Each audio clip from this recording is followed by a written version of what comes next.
তোমাকে যে কি বলবো বাবা, তুমি এক কথায় রাজি হয়ে গেছো, এই আমাদের কাছে অনেক। তবে এখনই মানে আজকালকের মধ্যেই কিন্তু জিয়াকে আমরা বাড়ি নিয়ে যাচ্ছি না, বুঝলে? তোমরা আগে শনি রোববার দিন আমাদের বাড়িতে এসো না, তোমাকে আগে ভালো করে বরণ টরণ করি, একটু আদর যত্ন করি জামাই হিসেবে। আসলে এসব তো কিছুরই সুযোগ পাইনি এখনো। তারপর না হয় বাকি সব, তার কিছুদিন পর না হয় জিয়াকে আবার আমাদের বাড়িতে নিয়ে আসবো, কেমন? তা নিয়ে আসবেন, কিন্তু ডেলিভারিটা এখান থেকেই হবে। হ্যাঁ মা, ওর না ভীষণ টেনশন। ওর তো খালি একটাই কথা, তুমি যেখানে ইচ্ছায় থাকো, কিন্তু ডেলিভারির সময় তোমায় আমার সঙ্গেই থাকতে হবে। আমি তোমাকে সঙ্গে করে নিয়ে যাব। সত্যি বাবা, এত টেনশন করে না।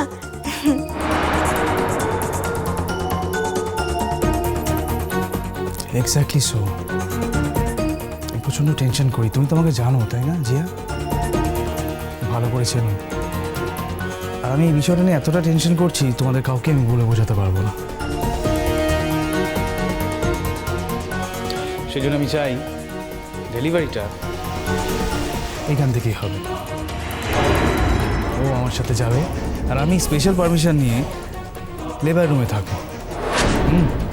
এরকম একটা মহার্ঘ দৃশ্য, সেটা যদি আমি না দেখি তাহলে তো আমার জীবনটাই বৃথা, তাই না?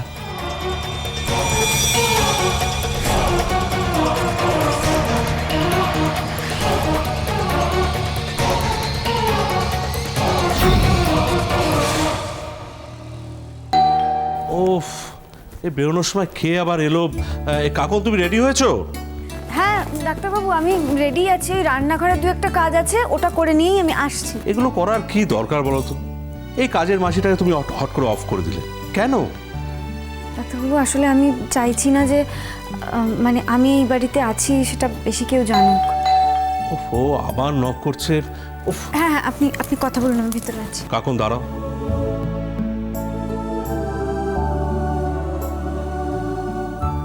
এইভাবে নিজেকে আর কতদিন লুকিয়ে রাখবে তুমি? আর কার জন্য লুকিয়ে রাখছো? তুমি কোথাও যাবে না, এখানে দাঁড়াও, আমি দরজা খুলছি। না ডাক্তারবাবু, আমি আমি ভেতরেই আছি, আপনি কথা বলুন।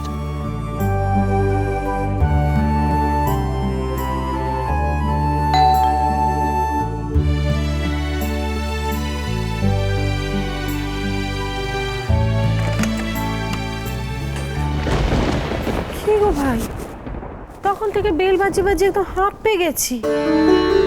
আমি একখানে ধেয়ে পড়ে এসেছি, কোমরে ব্যথা। এখন আর আমি এইসব পারি বলে দেখিনি? হ্যাঁ দিদি তুমি? আমলো ওরম চোখ গোল গোল করে তাকিয়ে আছো কেন বলে দেখবি? হ্যাঁ, দিদি কি ভাইয়ের বাড়িতে আসতে পারে না কি গো? আসতে যে পারে সেটা তুমি জানো, আসো না বলি তো অবাক হচ্ছি। তুমি কি নিজের সঙ্গে আমার তুলনা করো ভাই? হ্যাঁ, আমার কি সে অবস্থা আছে যে মনে করলে হেতা চলে এলো? তুমিও তো আজকাল বড় একটা দিদির কাছে যাও নিকো। তা আজ হঠাৎ ভাইয়ের ওপর এত দয়া হলো যে? ভাই অনেক বড় বিপদে পড়ে কোনো দিকে দিশা না পেয়ে তোমার কাছে ছুটতে এইছি। বিপদ? কি বিপদ? কি হয়েছে দিদি? তুমি তো সব কথা শুনেছ, তোমাকে তো চাঁদ বাবা ফোনে বলেছে যে কাকন আমাদের ঘরে নেই কো। হ্যাঁ, সেটা শুনেছি। তা তুমি এমন ধারে উদাসীন হয়ে রয়েছো কেন? তাহলে আমার কি করা উচিত দিদি? তুমি এমন ধারে কথা বলছো কেন গো ভাই আমার সাথে? হ্যাঁ, আমাদের বিপদে আপদে সবসময় তো তুমি আমাদের পাশে দাঁড়িয়েছো। আজকে এমন বড় একটা বিপদ হয়েছে, তোমার কাছে এসেছি, তুমি কি এমন ধারে নিরুত্তাপ হয়ে আছো, তাই তোমাকে শুধুছি। আমি কি কোনো মানে বিরক্ত করলাম এটা এসে তোমাকে এমন ধারার সময়? দিদি, আমাকে এত বড় অপরাধী করো না। তুমি তো জানো এইসব কথা শুনলে আমার কষ্ট হয়। কেন বলবো নি বলে দিইনি ভাই? এত বড় কথাখানা তুমি শুনলে, একটা খোঁজ খবর করলে না, ফোন করে আমাকে শুধোলে না কি হয়েছে না হয়েছে। আমি যখন নিজে ধেয়ে পড়ে এসেছি, এসে যখন তোমাকে বলছি, তুমি এমন একটা হাব ভাব করতেছো যেন তোমার কোনো মাথা ব্যথাই নেই। তাহলে আমি কথাখানা পেরে কি অন্যায় করেছি বলে দিইনি? আমার মাথা ব্যথাতে কি হবে দিদি? কাকন তোমাদের বাড়ির বউ, তোমাদের বাড়ির লোকেরই কারো মাথা ব্যথা নেই, সেখানে আমার মাথা ব্যথা কোথা থেকে থাকবে? ওরা যে কাকনকে যেতে বাধ্য করেছে এই কথাটা ঠিক, কিন্তু সেই কথা তুমি জানলে কেমন করে? কি করে জানলাম সেটা বড় কথা নয়। নিজ্ঞেত বড় কথা। নিজ্ঞেত এই কথার মধ্যে এমন কিছু আছে যে যে তুমি জানো ভাই আমার কাকুরমা কোথায় গেছে। আমি সারাটা রাত ঘুমাইনি, খাওয়া দাওয়া সব মাথায় উঠেছে। আমাকে এমন ধারা শাস্তি কেউ দেয় বলে দেখিনি? যেখানে গেলি আমাকে বলে যেতে পারতিস কোথায় যাচ্ছিস। কেন? তোমাকে তো বলে গেছে। বলে গেছে মানে কি বলছো তুমি? তোমায় কে বললো বলে গেছে? কেন বলেনি সে? বলে গেছে তো, নিষিদ্ধ পল্লীতে গেছে। ও ভাই, সে কোথায়? তোমার কথা শুনে আমি বুঝতে পেরেছি সে তোমাকে বলেই গেছে কোথায় গেছে, অথচ তুমি আমাকে বলছো না সে কোথায় আছে। বলো না ভাই, সে কোথা? আমি জানি না দিদি। তুমি জানলেও আমাকে বলবে না, তাই না? হ্যাঁ, তুমি আমাকে ওই বাড়ির লোকের দলেই ফেলে দিলে বলো দেখিনি। হ্যাঁ, ওরা আর আমি কি এক?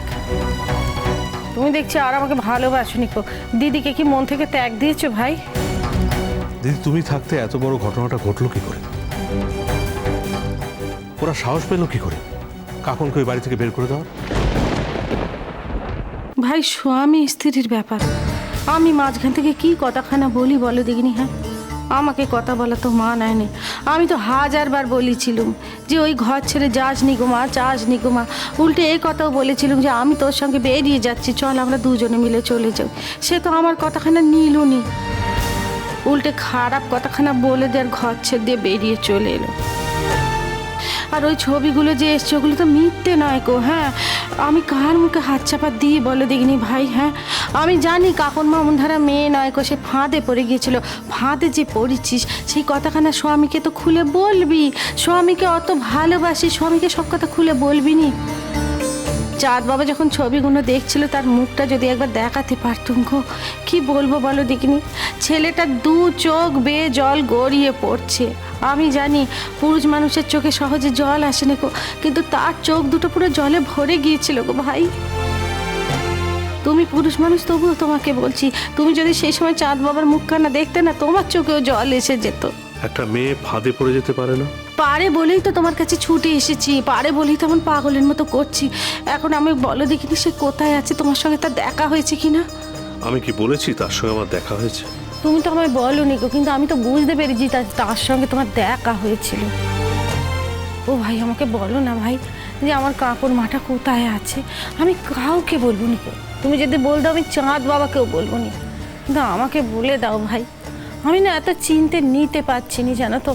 আমার কেমন তারা শরীর খারাপ লাগতেছে, আমার বুক ধরপড় করতেছে।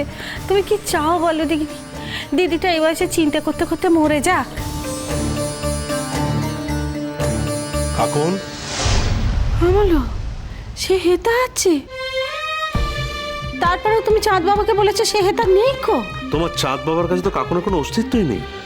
সে তো তাকে একটা নিষিদ্ধ পল্লীর মেয়ে বলে ট্রিট করেছে। তাই তার ঘরের বউ তার স্ত্রী কোথায় আছে সেটা জানার অধিকার সে হারিয়েছে। মামুনি, হ্যালো কাকুরমা, একখানি কষ্ট তুই মামনিকে দিতে পারলি মা গো? হ্যাঁ, তোর একবারও মনে হলো নি তোর জন্য কষ্টের শোকে তাপে না খেয়ে না দে মামনিটা মরে যাবে? তোর একবারও মনে হলো নি? হ্যালো, তুই এত কষ্ট আমাকে কি করে দিলি বল দেখিনি কাকুরমা? কি করে দিলি এতখানি কষ্ট আমাকে বল? চ চ চ ঘর চল, ঘর চল আমার সাথে। দেখবো আমি কে কি করে। চাঁদ বাবার সঙ্গে আমি যুদ্ধ করব, বুঝেছিস? দেখবো সে কি বলতে পারে। আর তোর শ্বশুর কি বলবে লো? হ্যাঁ, ওই ঘরে থাকতে দেবে না, সে বলার কে? ঘর হলো কি আমার, আমি যাকে মনে করবো তাকে আমার ঘরে রাখবো। তোর শ্বশুর বলার কেউ নয় কো। চল দেখিনি মা, তুই আমার ঘরে থাকবি, চল। মামুনি, ওই বাড়িতে আমাকে সবাই অপমান করেছে, শুধু তুমি ছাড়া। আর এখন এই কথাগুলো বলে তুমিও যদি আমাকে অপমান করো, তাহলে আমার কাছে আমার শ্বশুর বাড়ির স্মৃতি বলে আর কিছু থাকবে না মামুনি। আমলো, তার মানে কি লো? তার মানে আমি ওই বাড়িতে আর ফিরে যাব না।